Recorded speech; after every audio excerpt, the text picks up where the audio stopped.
Bone-chilling Halloween horror stories. Scary Halloween horror. I arrived in Sleepy Hollow with a microphone case on my shoulder and a scarf I didn't need yet.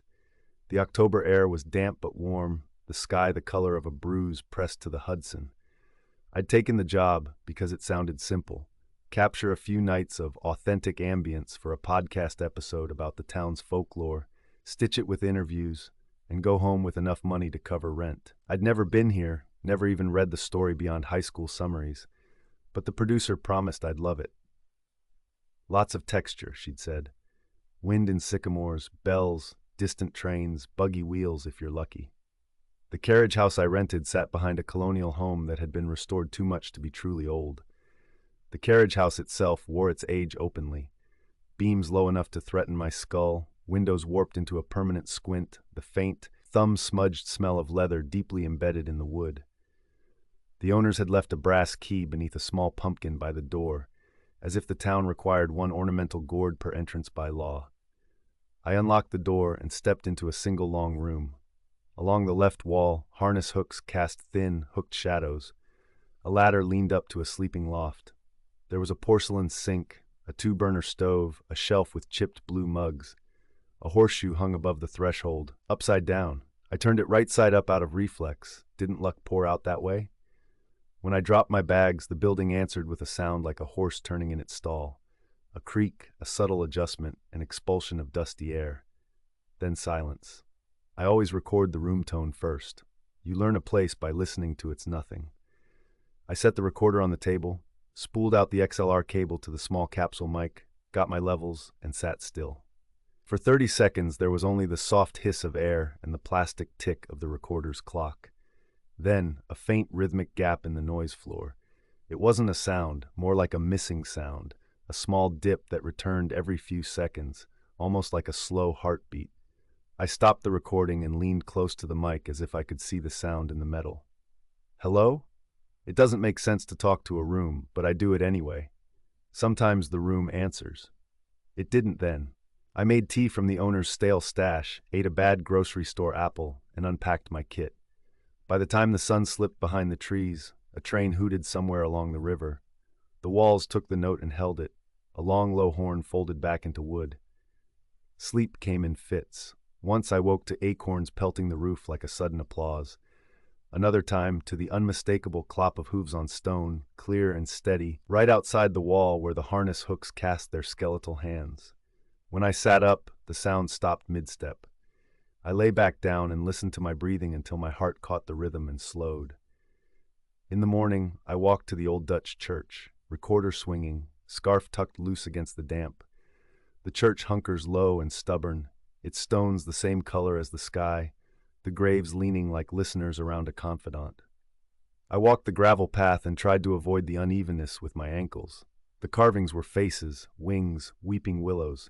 Someone had tucked marigolds along the base of a slate marker. It smelled like wet leaves and pennies. I pressed record and let the wind sketch in the trees, the distant thrum of the taconic, the sibilant whisper of fallen leaves dragging across granite. A bell tolled, soft, almost shy. When I checked my levels, I saw it again. That shape in the waveform, a notch taken out of the ambient noise at regular intervals, as if something were breathing in reverse. Every few seconds, a small hollow opened and closed in the sound. I told myself it was some artifact of the mic, maybe a hidden limiter, maybe my imagination.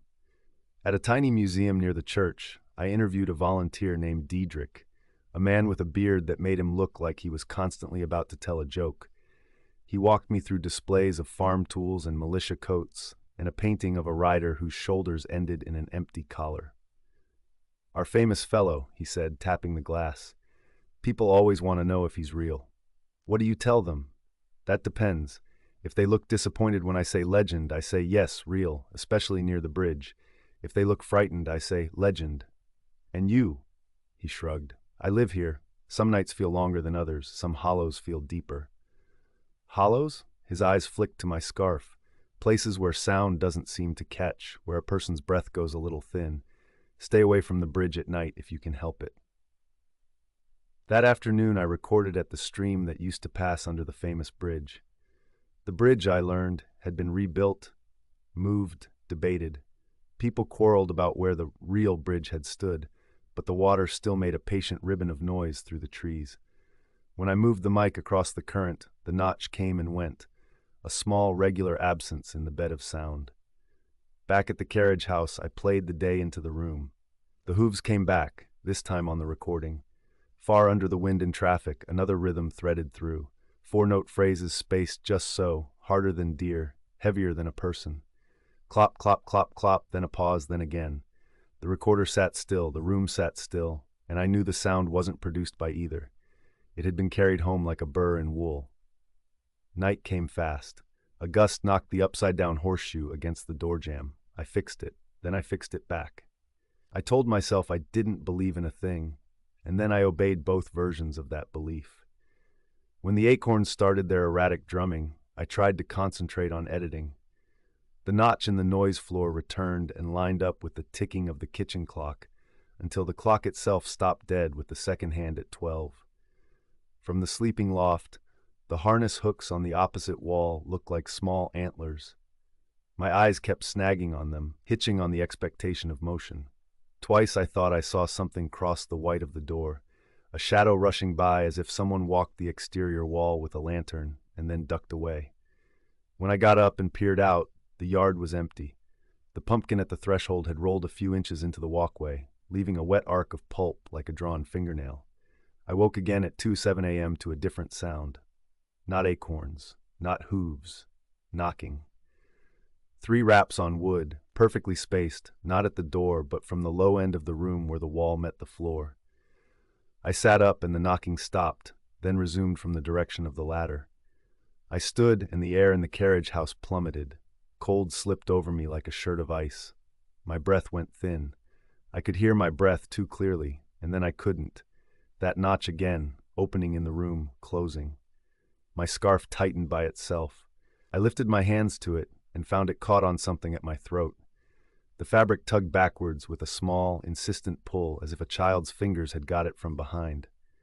I said stupidly, "Stop," and the pull ceased. All at once the smell of wet horse filled the room, sweet and damp and a little like apples. On the floor at the foot of the ladder lay a single iron nail, old and hand-forged, the head hammered into a blunt disc by a century of use. I didn't put it there. No one had. I slept with the recorder running, which is a polite way of saying I didn't sleep. The next morning in the shops and the voices around me, there was that same almost silence threading everything. I asked for coffee and lost my own last syllable to it. The barista's eyes flicked to my scarf the way Diedrich's had. "Bridge is north," she said. "If you're trying to capture the nocturne, go south." I walked north. By late afternoon, fog had started to breathe up from the river, puffing against the low trees like a creature testing the air. The path to the bridge was a string of damp leaves. I set the mic on a tripod at the midpoint and listened in my headphones. The world came through big and close. Stream, wind, a bird crying once from under the arch of a branch. Under it all, the notch pulsed. That was when I realized the intervals weren't regular after all. They were a pattern, the hoofbeats I sometimes heard buried in sound. The hollows in the noise were the negatives of those steps, a horse made of absence. The light went the kind of gray that lies to you. I decided to give the recorder 10 minutes more. I counted my breaths. At the 7th breath, the wind fell away. The water slowed without changing speed. The world tucked itself in. I felt, with an irrational clarity, that I had walked into a room where something very old had stood up to greet me, and now was waiting for me to do the correct thing.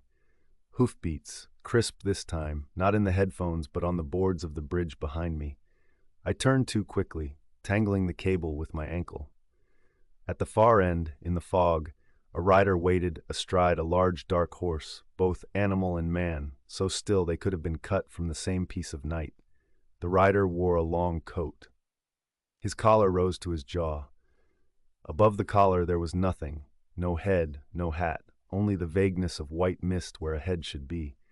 But where his head should have been, the mist seemed thinner, as if the air there were less than air, as if there were a hollow even in the fog. I could have run toward town.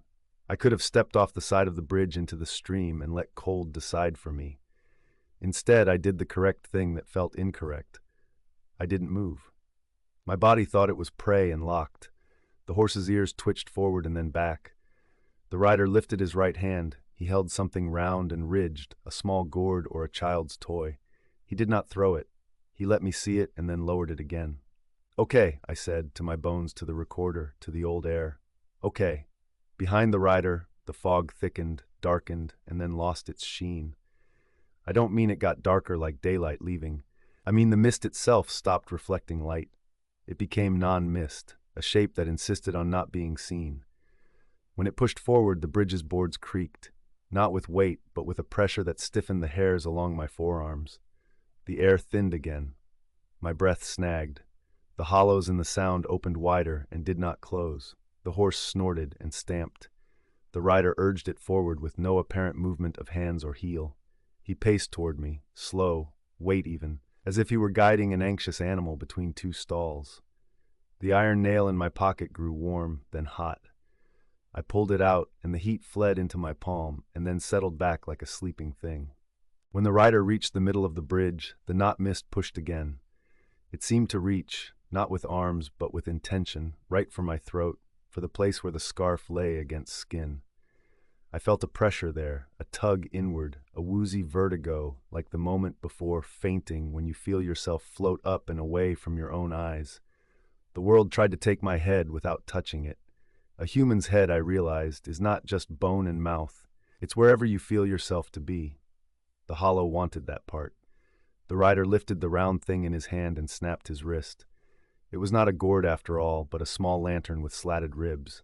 Fire swelled within, orange and pulsing. He threw it, not at me, but past me, into the center of the bridge. The slats burst into a wheel of flame as it rolled.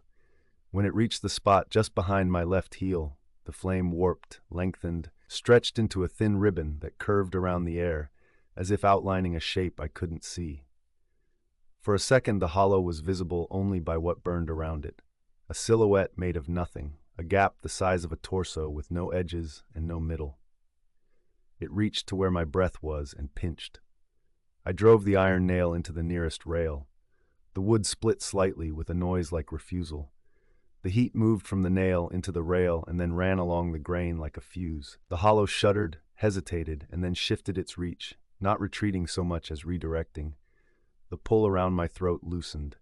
I could feel my head again, heavy and attached. The rider put his horse between me and the hollow.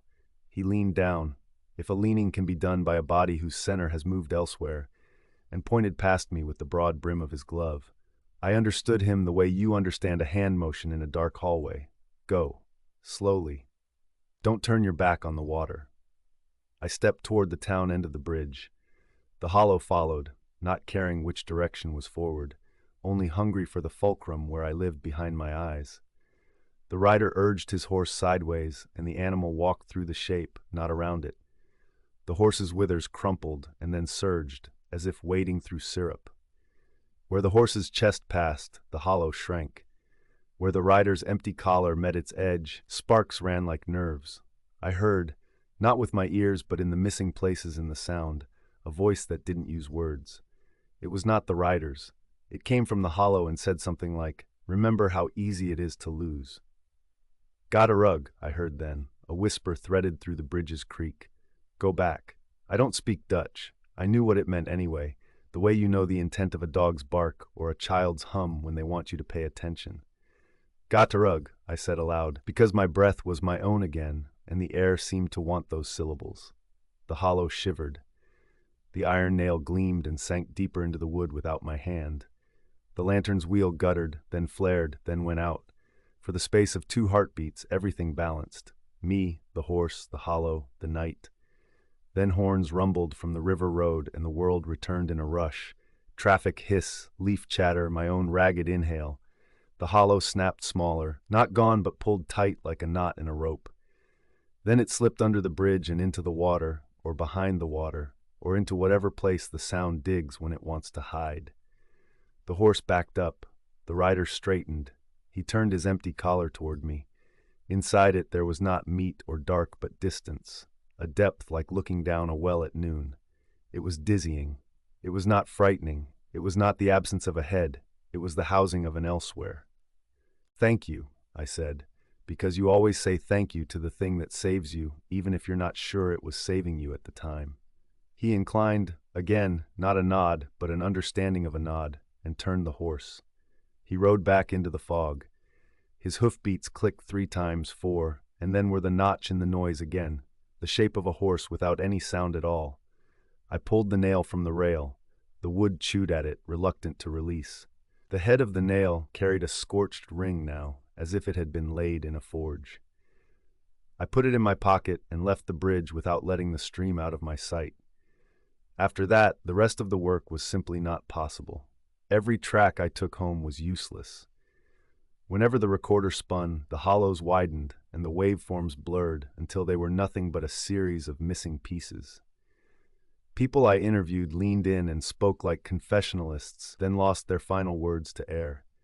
My grandmother said, a hollow, "Never hand a stranger," another, "And if you hear, a final notch."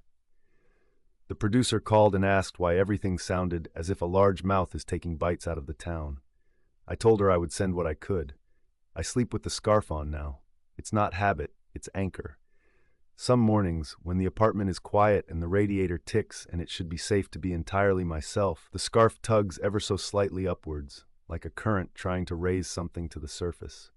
Some nights the hallway outside my door sings with a 4-beat pattern going nowhere. The horseshoe I moved twice in the carriage house. I bought one at a flea market and hung it upright. Once, curious, I turned it upside down as a test. I woke to find it right side up again, the nail beneath it warm. I don't tell people I met the headless rider. If you say headless out loud, the story you've entered isn't the one you're in. Besides, I don't think he's the story. He's a part of it, a boundary with a horse. He's what the town called up to hold the line. The legend says he hurls pumpkins and chases schoolmasters. That's a way to keep kids from sleeping near the water. The truth is plainer and stranger. The hollow is real. It moves. It eats the place where a person is, from the throat in, the way rot moves through apples. It opens and closes with the rhythm of a horse that keeps its own time. Sometimes, when the fog is low and car horns paint long notes across the river, I take the iron nail from my pocket and set it on the windowsill. It's blacker than it should be. If I tilt it toward the glass, my own reflection at the pane blurs at the neck for just a second and then returns. If I turn away too fast, my breath lifts and goes thin. In those moments, I think I can hear a horse on the stairs, pausing at each landing, patient, insisting on the gate between worlds staying shut. The steps never come to my door. They don't need to. Last week I opened the old files from Sleepy Hollow and found, on the night of the bridge, a final sound I must have missed. At the very end, when the lantern rolled and the rail took the nail, there's a whisper, not English, not quite Dutch, one soft syllable in the hollow itself, like a thing slaking thirst. It might have been the water. It might have been the absence speaking. It might have been the rider, finding enough of a voice to say one word so I would not misunderstand. Blythe, it says on the waveform if you read it like a prayer. Stay. I don't know if it was for me or for the hollow. I only know that when I hear the clop-not-clop in my hallway, I stay still, and the night who isn't a night makes one slow round through the dark, scratching his circle through the air with empty reins, and the night outside my door holds its shape until morning, and the hollows in the world open and close and do not take my head. Not yet. Not today. The first thing I noticed about Marrow Lane was that it didn't exist on my phone. I zoomed and scrolled and pinched the map while 3 kids tugged at my sleeves and plastic pitchfork. On one side of the roundabout, a slate-blue sign leaned at a tired angle. Marrow Lane, in flaking white letters. The street itself curled off the main road like a question mark, a short bend of dark trees and porch lights that glowed the patient orange of embers. Wind tugged at paper ghosts strung between lampposts. Leaves rattled on the asphalt like candy wrappers. "Uncle Alex, come on," Maggie said, twirling her witch's broom. "They've got the good decorations. Good decorations means full-size bars." Behind her, Liam the vampire picked at his fangs, and Jun wore a skeleton onesie that glowed faintly even without a light. Their bags were pillowcases, my sister's rule for serious loot, and mine was a thrift store cape over a hoodie, the pitchfork a last-minute impulse at the pharmacy. I'm checking the map, I said. This isn't... Check it after, Maggie said, already jingling up the sidewalk toward the first porch. You said new neighborhood. This is new. She was right. We'd parked on a street I didn't recognize because every other cul-de-sac was packed, and I was running out of patience and parking luck. I hadn't lived here since high school. The streets should have felt familiar. They didn't. Something about the curve of Marrow Lane made me think of a spine, and the way the trees arched overhead made a tunnel of jagged ribs. There were a dozen houses, no more, each with porches deep enough for rocking chairs. The decorations were good, too good. A scarecrow with a burlap grin leaned in a rocker, and his head turned when the wind shifted. The jack-o'-lanterns were carved tight and precise, not the rough triangles you make with a dull knife, but faces with fine teeth and eyes that seemed wet. From the first porch came the smell of cinnamon, too sweet, like the last breath of a candle snuffed with wet fingers. Maggie knocked. We waited, the way you wait for a roller coaster to ratchet to the drop. The door opened a crack, then wider, revealing a woman in a silk robe patterned with bats. Her face was powdered white in the porch light. She didn't smile. She held out a wooden bowl that shone like it had just been oiled. Trick or treat, the kids chorused, and the woman looked past them at me as if counting something. Then she nodded and tipped the bowl. The candy thunked heavily into their bags, not the usual mix, but wrapped pieces shaped oddly. Keys, bones. One was a candy apple on a stick dipped in black glassy sugar. Another was a pale twist wrapped in waxed paper that smelled faintly of salt and something like rain on pavement. Thank you, June chirped. The woman inclined her head and closed the door. The children were instantly businesslike, inventorying loot. Told you, Maggie said with a grin. Full size. We moved house to house, the ritual soothing in its repetition. Knock, wait, the scrape of locks, a new face framed by light, a bowl produced as if from stage wings. The candy in these bowls was uniformly strange, heavy as if each piece had a gravity of its own. The wrappers were thick, not plastic, waxed paper, folded corners, old-fashioned. Some had tiny printed messages in red ink. I only realized this when I fished one from Maggie's bag to check the brand and saw, stamped beside the company name I didn't recognize, Charnel Confections, 3 words, say it twice. Another said, don't turn around. Cute, I said, and Maggie snatched it back. At the third house, I noticed that the porch pumpkin's grin extended too far around its face, all the way to the back. When I leaned to look, I saw the cut continued, wagging slightly in the breeze like the hinge of a mouth about to unhinge entirely. Behind us, somewhere down the street, someone knocked. A slow, ceremonial rap, too far away to be our echo. The sound came again a moment later, closer. I turned, expecting to see teenagers hitting the houses behind us, but the sidewalk was empty save for the scarecrow in the rocker, who had shifted in his seat to face us. Don't, Jun said softly at my elbow. He held up the candy with the don't turn around wrapper. It's part of it. Part of what? I asked. He shrugged, bones glowing in his suit. The rules. We went to the fourth house. The wind had picked up, making the paper ghosts pivot and bump one another with dry little kisses. The porch lights guttered, and the bulb nearest my head buzzed with a sauce of gnats. I swallowed the metallic taste that rose with the smell of damp leaves. Liam, who had been sulking about his fangs being plastic, perked up when a man dressed as a plague doctor appeared in a doorway and bowed, beak shining. The man's eyes behind the lenses were not visible. He dropped something blue into Liam's bag. When Liam lifted it, it was heavy and clinked dully, like a glass marble rolled across wood. What is it? He asked, and the man in the beak masked answered, in a voice like steam escaping a kettle, a favor, and closed the door. I hate this, I said under my breath. It's awesome, Maggie said.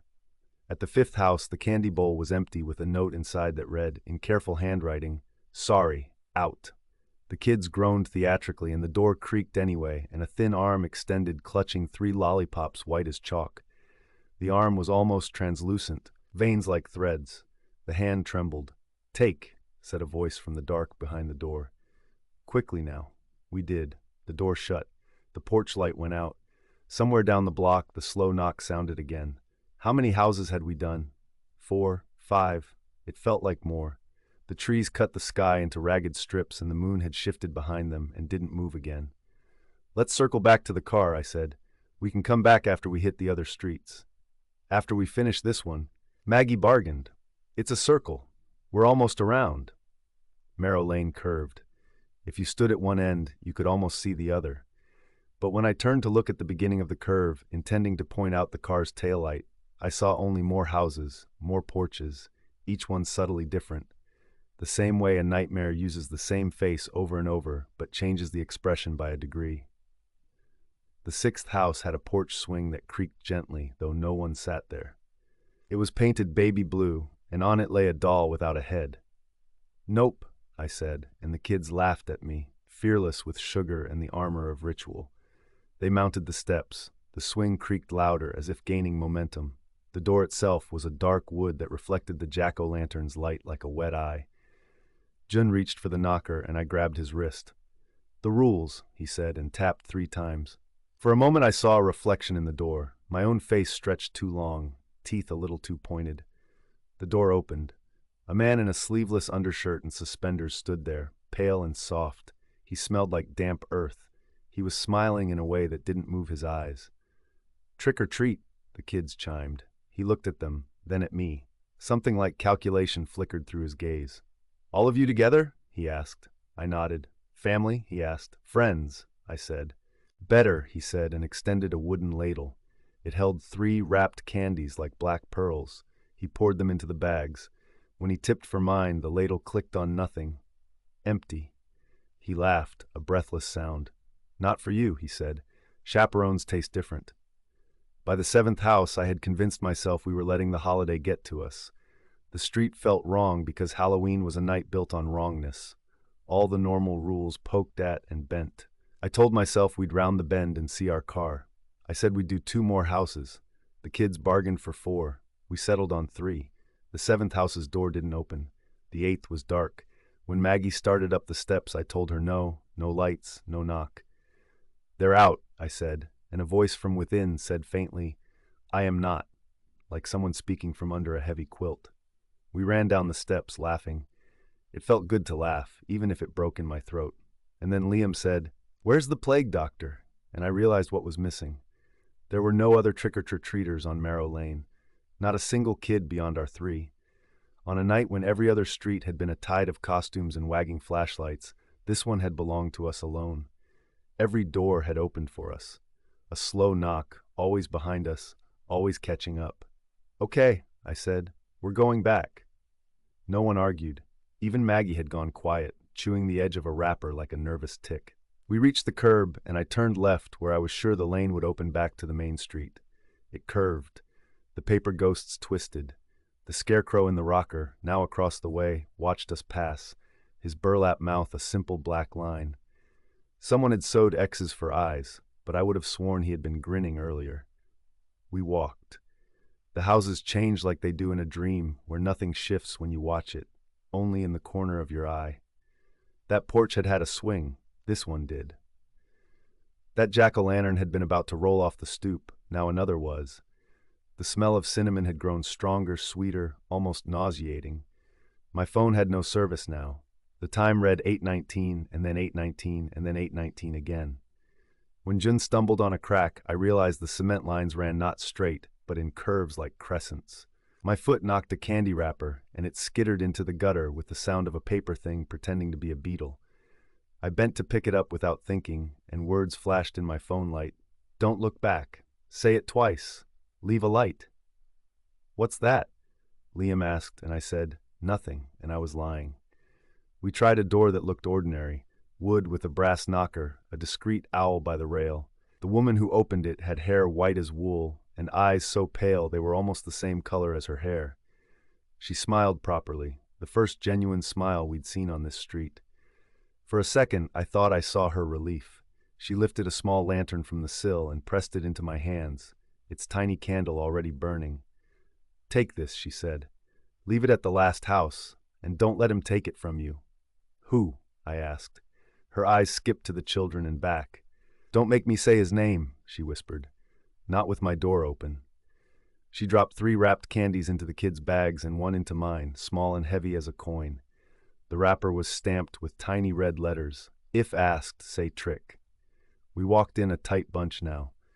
The lantern shook in my hand and the flame licked the glass. It smelled like beeswax. The cinnamon smell had taken on a scorched edge, like sugar hardened and burnt. Our footprints on the sidewalk were slightly damp, as if the dew had come early. Somewhere behind us, the slow knock sounded again, and then came a wandering scrape, like something dragging a tool along the curb. "Say it twice," Jun murmured, clutching his bag. "Say it twice." "Say what?" I asked. "Trick or treat," he said, as if explaining to a very slow adult. "You have to say it twice if you knock twice, otherwise he gets to answer." "Who?" "Shh," Maggie said. A figure moved at the far end of the street, too tall, a little bent, holding something that reflected the lantern light. For a second I thought it was a tall teenager in a hoodie walking a rake like a cane, but the head moved wrong, cocked like an owl's, then too far.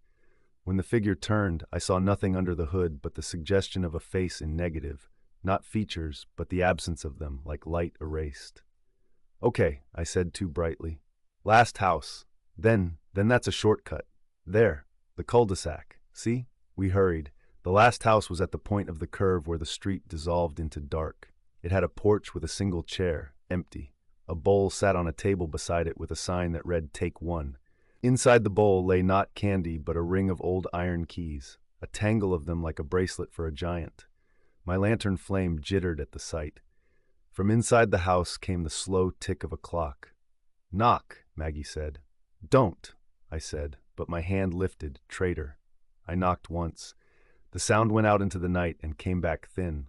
I knocked again because the part of me that believed in rules believed in finishing the thing I'd started. The kids sang, their voices wobbling. "Trick or treat." The door opened. He stood inside like an echo of the threshold, the hooded figure. Up close, the hood was the inside of a burlap sack, black and smelling faintly of rot. The lantern light stopped at the doorway and did not go in. He looked at the kids first. I felt it, the way air moves when a door opens. The clock ticked, too slow, too heavy, as if each second had a weight that needed lifting. He raised one long finger and pointed at Jun. Maggie stepped forward immediately, tiny witch shoulders squared. "No," she said, with all the authority of 11 years and the faith that adults will back you. "We're together." The hood tilted, listening. I handled the lantern. "Trick or treat," I said again. All his attention came to me. Inside the hood, a hollowness deepened. It felt like standing at the mouth of a well and listening for my own breath. I held up the lantern like a priest with a host. "Trick or treat," I repeated, heart battering my ribs. The wrapper in my pocket crinkled. "If asked, say trick," I swallowed. "Trick." The ticking stopped, the hooded shape still, as if the word pinned him for an instant like a moth. The silence was full of the sound you hear just before thunder when the air itself realizes what it is. Then the figure's hand came forward, long and flat, palm up, the skin matte like bark. He waited. "What does he want?" Liam whispered, fangs clicking. My pocket was heavy as a coin. I pulled out the candy the white-haired woman had given me. It was round, its waxed wrapper folded and sealed with a dot of red. It looked old. It looked like something you bury with a person so they'll have money for tolls. I set it in his palm. He closed his fingers. Somewhere a lock turned. The iron keys in the bowl clinked without being touched, as if something had plucked a note from them. He extended his other hand, and I realized too late that the offer had been for two things: payment and pledge, trick and treat. He wanted the lantern. "Don't," Maggie whispered. The flame wobbled like a nervous animal in a carrier. The house breathed. The hooded figure waited, hand open, patient as deep water. "Leave a light," I said. The wrapper had said so. The rules had rules. I stepped forward and set the lantern not in his hand but on the threshold inside the door. The flame steadied. He did not move. I felt the weight of his attention shifting like a weather system, moving from the children to me, then past me to the street. The slow knock came again, once, twice, from somewhere that could have been the dark under the porch steps. Then, after a heartbeat that stretched until it ached, he lifted a finger and pointed, past us, toward the start of the lane. The street behind us wasn't empty. Lights flickered like buoys. The curve opened like breath. The scent of cinnamon thinned as if blown away. I felt the world tilt, catching a tooth on something and then slipping loose. "Go," I said, and we went. We didn't run exactly, but we moved like water poured down a slanted table. The scarecrow watched us slide by with stitched eyes that now were plainly stitched, no trick of light. The paper ghosts tapped one another with soft clicks. My phone had service. A text from my sister blinked, "Where are you?" and then three more in quick succession. The time, very suddenly, was 8:41. We reached the roundabout.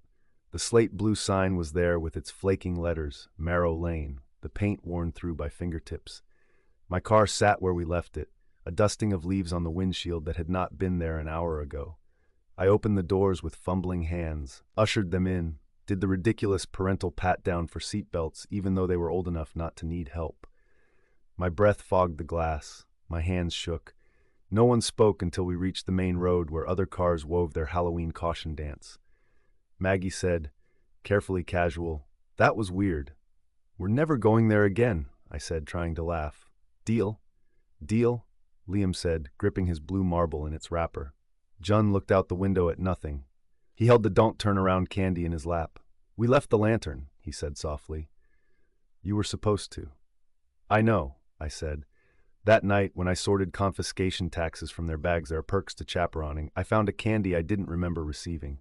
A thin, brittle thing wrapped in wax paper stamped with a key. Inside was a shard of sugar the color of old bone. Beneath it, folded small, a note in red letters, "See you next year, chaperone." I slept badly.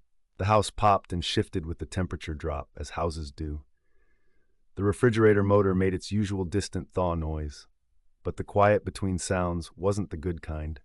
It was the waiting room silence of something mundane that knows its number will be called and cannot get up to leave.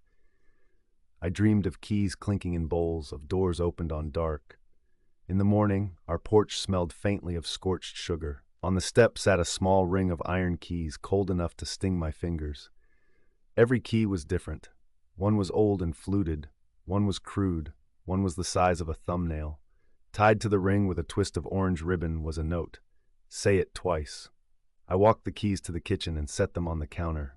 They made a delicate sound when they touched, like ice shifting on a frozen puddle. I told myself they were a prank. I told myself it was some committed neighborhood thing, and we'd stumbled into a performance we didn't understand. I told myself we'd never go back. On November 3rd, I went to pull the trash can back from the curb and saw a chalk drawing on the sidewalk at the base of our steps. A jack-o'-lantern, simple triangles, crooked grin. Beside it, a line like an arrow pointing toward the street. The chalk wasn't the kids' fat sidewalk kind.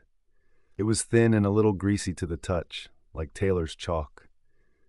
It smelled faintly of cinnamon and wet paper. "Kids," I called, even though I already knew they hadn't done it. The street was empty.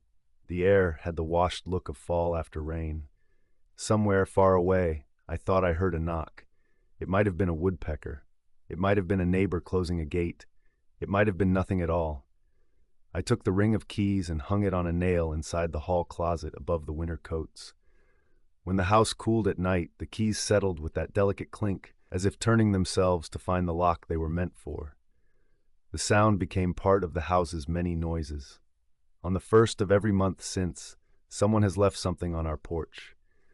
Once it was a wrapper folded into a crane. Once it was a single black apple with a shine that reflected my face strangely. Once it was a tiny lantern, unlit, empty, with a wick lying curled like a sleeping worm. I have not returned to Marrow Lane. I have not checked if it exists in daylight. I am not sure I could find it if I tried, and I am not sure what would happen if I did. I keep the keys. I keep the note. When Halloween approaches again, I will not be surprised if a chalk arrow appears on the sidewalk pointing the way. I will not be surprised if the slow knock starts a week early, patient, courteous, the sound of a ritual that existed before us and will exist after. The kids talk about that street sometimes with the swagger of having seen something adults didn't. "Remember the plague doctor," Liam says, then insists his marble grants him good luck. June reads the rules printed on the wrappers out loud at lunch like fortunes. Maggie insists the candy from Marrow Lane tasted better, even though none of us ever ate any. The pieces sit in a tin in the pantry we do not open. The tin once held cookies. Now it holds a weight that feels like debt. On clear nights, when porch lights flick on up and down the block, and the neighborhood goes cheerful with the sweet idea of harvest and I can hear kids practicing their trick-or-treat voices. I take the tiny lantern from the hall closet and hold it in my palm. It warms quickly, like a thing with a pulse. I think of the hooded figure waiting, patient as an empty well. I think of the woman with white hair and pale eyes who didn't want to say his name with her door open, because names are keys, and keys are invitations, and invitations are promises that must be kept. Say it twice, the rappers advise. Leave a light, the rule insists, and if asked, say trick. Next Halloween, when the kids come bouncing and bright, I will say we're staying on our side of town. I will say we're doing the regular streets with the inflatable dragons and the fake cobwebs and the bowls of fun-sized chocolate that stick to your teeth. I will say it casually, like the decision is about convenience and parking, because the truth sits in my pocket, crinkling like a wrapper. I am not certain that Merrow Lane is a place you can go only once. I am not certain it is a place you go at all. I think, more and more, that the street comes for you.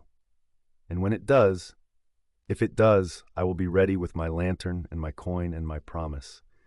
I will put my hand on the keys in the dark closet, feel their teeth, and listen for the knock.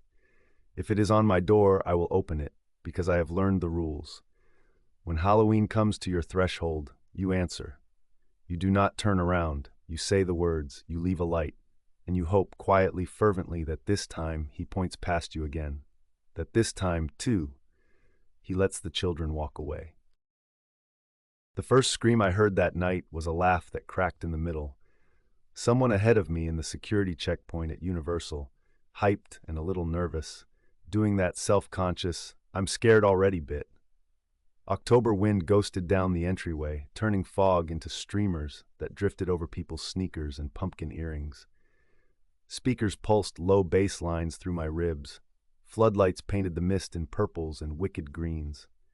My friends had canceled an hour before with a chorus of next weekend and a skull emoji, so I went alone, telling myself it might even be better that way. Halloween Horror Nights at Universal is choreographed chaos. You can feel the precision under the madness, like the bones under a mask. That structure calmed me. Lines moved. Scare actors lunged on schedule.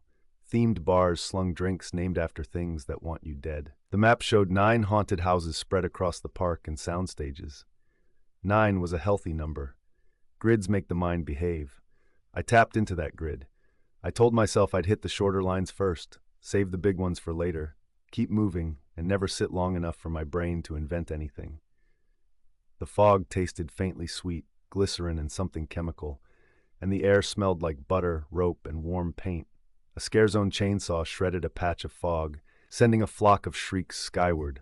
I laughed with it, a little too loud, like the strangers pressing in around me under hanging lanterns. Perfect. The first odd thing happened when I unfolded my paper map under a streetlight. Someone had circled one of the sound stages in dull pencil. Stage A. I hadn't done that, and there wasn't a Stage A on the printed legend. They were numbered, not lettered. I glanced around, half expecting a costumed clown to leap up and tell me I'd passed the hidden clue portion of the night. But nobody regarded me except a woman in all black with a lanyard and a radio, the kind of team member who disappears in your memory as soon as you look away. Her gaze slid over me. She pressed her earpiece and murmured, "Confirmed walk-in." The second odd thing happened at the entrance to a house I didn't recognize from the marketing. Night's End Labyrinth. It was tucked behind a netted fence and a temporary wall, with a stylized owl eye glaring from a fabric banner. The posted wait time read 25 minutes. The line looked longer. A black-shirted attendant stamped the back of my hand with a rubbery thud. The ink felt cold, like ice had bitten my skin. When I looked down at it, it wasn't an owl, and it wasn't any Universal logo either. It was a letter A, backwards, and the lines bled into the creases of my hand as if they wanted to go deeper. "It's new?" I asked, handing my bag to the checker, watching her rummage for forbidden items that I didn't have. "Preview." She didn't look at me when she said it. I didn't see it on the site. "Soft open," she said, as if reading from a script printed behind her pupils. Then she raised her radio. "One more down. Send odd." I moved forward through switchbacks of black metal railings, the kind that collect warmth from daylight and leak it at night. People behind me chatted about churros and X's and which rides they'd hit next. Fog machines coughed into ducks. Somewhere, a recorded laugh looped and looped, missing its mark by half a second each time, just enough for my ears to notice. A scare actor in a bird mask paced the edge of the queue, eyes hinged wrong, beak glossy under the lights. He trailed a clawed hand against the rail as he passed, metal humming, a tuning fork slowly coming into tune. The line swallowed me into the pre-show room, wooden slats, painted brick, a spinning light that mimicked candle flicker. A voiceover whispered about getting lost where the night ends and never begins again. The usual, calming because it was expected. Then the room went very quiet, not silent. The bass still thrummed in the bones of the soundstage, and I still heard the rubber soles squealing on concrete somewhere. But the chatter around me stopped. When I looked over my shoulder, the group that had been pressed against me was gone. I thought they'd been bled into the room ahead, but the doorway was still lit red, roped off until the next cycle. It was just me and the bird-masked actor now, who was no longer pacing. He stood with his head tilted, as if listening to my blood, and the reflection on his beak now showed something pale behind me that the room didn't actually contain. "Hey," I said, to the air more than to him. "Hey, hello?" The actor didn't respond. His head ticked a degree to the left. He tapped his claw lightly against the rail. Clink, clink. Then a green light over the archway flared. The rope dropped, and the speaker hissed. Odd. I went. Because this was what I'd paid for, wasn't it? And because if I turned around, the empty room would make me foolish. Inside the house, cool air skated over my face. The corridors were narrow, the ceilings low. Black fabric baffles stole sound and gave it back in dampened echoes. The first scene was a roadside motel at midnight. Nurse green neon letters buzzing and a door half open to a room where the television showed a snowstorm devouring a parade. A recorded radio voice muttered in the wall about a missing girl from a town I recognized, even though it wasn't famous. It was my town. Last seen heading east on State Route 30, wearing a red windbreaker and black Converse. This was good detail, I told myself. Immersive. They research. They always research. A woman stepped out from the motel door with a towel around her hair, dripping, mascara spiderwebbed. She cocked her head the same way the bird had. Her smile stretched too wide when she saw me. "You made it," she whispered, delighted, and for half a second I thought I knew her, like a teacher glimpsed out of context in a grocery store. Then the lights flicked, the room went black, and a body hit the chain-link fence inches from my face with the force of a car crash, snarling through latex. I flinched backward, laughing aloud, the sober relief of a good scare washing everything else away. The corridor detoured into a forest that smelled of wet dirt and fog fluid sweetness, where something enormous moved behind a scrim, its shadow too big to fit in the room that contained it.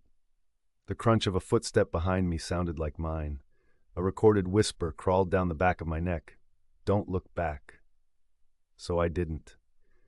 I went forward into a school hallway too clean to be real. Lockers dented in repeating patterns. A bulletin board that read, "Go Bobcats!"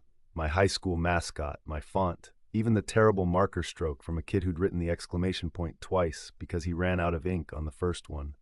The house did that a few times. Little tags that belonged to me. It should have been thrilling. It was flattery at the molecular level. Instead, each recognition tightened something behind my ribs, like a tourniquet. By the third or fourth scene, I was alone again. No other guests breathed in sync with me. No team member waved a flashlight for a reset. I tried to tell myself I'd picked an odd lull. Houses ebb and flow like tides. But the next door led to a corridor that wasn't meant for guests at all.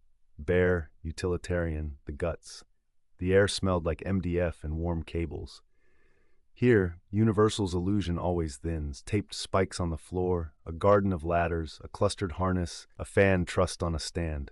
Gratifying, usually. Magic seen from the side has its own beauty. The corridor bent left. A mirror loomed at the corner, anchored wrong, reflecting not me but a flicker half a second behind my movements, like that laugh outside. When I raised my hand to test it, my reflection raised the wrong hand. It was subtle, just enough to trip a wire in your brain, make nausea touch your tongue. I lowered my hand. The reflection kept it raised for an extra beat, then dropped it with visible relief. A clipboard hung from a hook on the wall. A laminated sheet on it read, "Night's End Labyrinth, Show Call." The cues were typed in all caps. Standby, heartbeat. Go, odd walk and hold, silence. The first name insert. The brackets were empty, and then as I watched, the letters bled onto the laminate as if they'd been held under paper too long. My first name, written with strokes I recognized from sloppily signed receipts. I didn't mean to, but I said, "Nope," soft and stupid, and tried to step backward. The corridor had the courtesy to tighten behind me while I did. The floor pressed a little too readily under my shoes. The walls gathered like hunched shoulders. Back in the show proper, a hallway smelled coppery, like pennies tongued to childhood boredom. The lights hummed in a frequency no ear wants. A door labeled exit had black paint flaking off around the letters like charred skin. I pushed it open, relief roaring through me, and found another exit beyond, slanted in the same way, with the same flake pattern and the same small gouge, as if a key had once been slipped wrong and carved an accidental crescent. I pushed the second door, another exit. The repetition was lazy, which somehow made it monstrous. I think I said something like, "Good one," but nobody was listening. I kept moving because the house wanted me to, because fear has gravity. In a hospital ward scene, a doctor in a yellowing mask leaned over a bed whose occupant writhed under sheets. The doctor lifted a gloved finger to his lips to hush me. My name was stitched on his coat. Beneath the sheet, the body whispered like a radio tuned between stations, pleading in a language I almost understood. It was better when the scares were bold, bodies slamming fences, air blast pistons hissing. It was worse when the house played with sound. There were footsteps that matched the cadence of mine and inhaled when I exhaled. There were scraps of a voice ahead of me that my mouth wanted to say along with it. Once, something tapped the back of my head gently, like a friend drawing my attention to a bird or a cloud. I turned and saw a number chalked on the wall. 1, then 2, farther down, then 3, counting up, waiting for a 10 that never came. At last, a stairwell with concrete steps and a handrail, cold with real metal, opened into a glass-walled room that looked over the top of the house, and for a moment the relief was electric, clean. The control room, if that's what it was, stank of coffee and ozone, old carpet and dust warmed by rack-mount gear. Monitors stacked in a cheap cathedral showed angles of the house I had passed through and ones I hadn't. One display showed a live feed of the pre-show room where I'd started. No guests, just a scare actor in a bird mask standing very still, head cocked. Another display showed me from the back, entering this room. I watched myself watch myself and had the urge to flinch out of my own skin.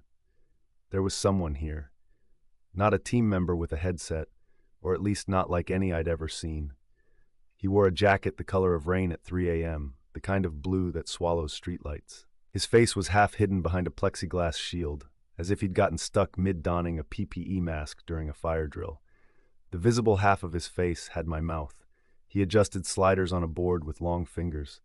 When I said, "Hey," he lifted a single finger, "Be patient," and flipped a switch.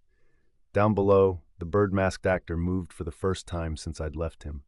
He lifted his hand, tapped the rail 3 times, and spoke into his radio with my voice. "You're not staff," I said. "I got lost. You found it," he said softly, and the glass muddied his voice so it seemed to come from behind my ears. "That's the only way it works." "What is this?" "A 10th house," he said with the weary pride of a magician explaining a trick that nobody wanted to believe. He gestured vaguely at the map pinned on the corkboard beside him. It was my paper map, the one from my pocket, with that penciled circle around Stage A. A pin had pushed through the paper right where the circle was, a thin needle pin with a red head, and blood, mine, had dried around it in a small starburst. The house that runs on a single person. Preview, soft open, odd walk-in. Pick your euphemism. "Is this part of the event?" It sounded weak even to me. "Part of every event," he said, and smiled with only half his mouth. "We open the doors. We invite the night. The night requires payment. A mouth at the end of a hose, sucking down the fear we distill, the laughter that breaks in the middle. It can't eat crowds. They smear and rush and it chokes. But one person?" He tapped a slider. One of the monitors zoomed in on my hand, on the stamp with the backward A. The ink sunk into my skin like a bruise that wanted to be more. "One person, it can savor. The house writes itself around you, so it doesn't have to chew. I bought a ticket, I said, and the uselessness of it crushed me with its banality. That's what I paid. We all bought tickets, he said, so gentle it hurt. Some of us just signed on the back without reading. You came alone, didn't you? You wanted it to know your name. You wanted it to see you. It did. On the board, there was a glowing red button labeled E-Stop. If I push that, I said, the show stops. He considered the button as if I'd pointed at a child and asked whether it was a fish. The lights will stop, he acknowledged. The sound will stutter. Darkness will fold up like a napkin. But the story has momentum, and the story is hungry. I don't consent, I said. You did, he said. Look at the clipboard. I hadn't brought it with me. It had stayed on its hook. But on a monitor, a camera held its eye against the laminate sheet. The empty bracket was full with my first name. Below it, a new line had bled into being. Go, final scare, live. I moved before he did. I'm not a hero, I panicked in a straight line. I lunged for the board and slammed my palm against the E-Stop, and the house convulsed. The world hiccuped. Lights purred down, not off, but to an ugly dim that showed seams and screws. Sound cut. The monitors went black, except for the one that showed me, which brightened. The camera irising open so fast it left a comet trail on the glass. Run, the half-mouthed man said, and even now, I don't know if he meant it to help me or to please whatever watched through him. I ran. Down the stairs, into the underskin of the house, through scenes now husks. Scare actors stood with their hands at their sides, eyes rolled white, as if the stage direction had been "be off." Latex props slumped and pulsed in an algal way. The scent of fog thickened to something sweetly rotten, like apples gone wrong in a closed drawer. The counting chalk marks on the walls sprinted ahead of me. 7, 8, 9, and then there was a 10 that didn't look like the rest. Drawn hard enough to gouge the gypsum, a trembling double line like someone had pressed until the chalk had cut. The exits proliferated again, a clutch of doors, all with the same flaked paint and the same crescent gouge. I picked the furthest one because it seemed less chosen by anyone else. The handle was warmer than my skin. It opened onto night air that hit my face like a slap, and the sound of the park came at me in a dirty flood. Laughter, chainsaws, a DJ calling a countdown to nothing. The stars overhead were obscured by the glow. The fog hid line of sight. I ran across a backlot street that mocked a New York block, fake brick and fake grime. The facades had windows painted black, and behind the black I saw something that noticed me and spread its attention like fingers against glass.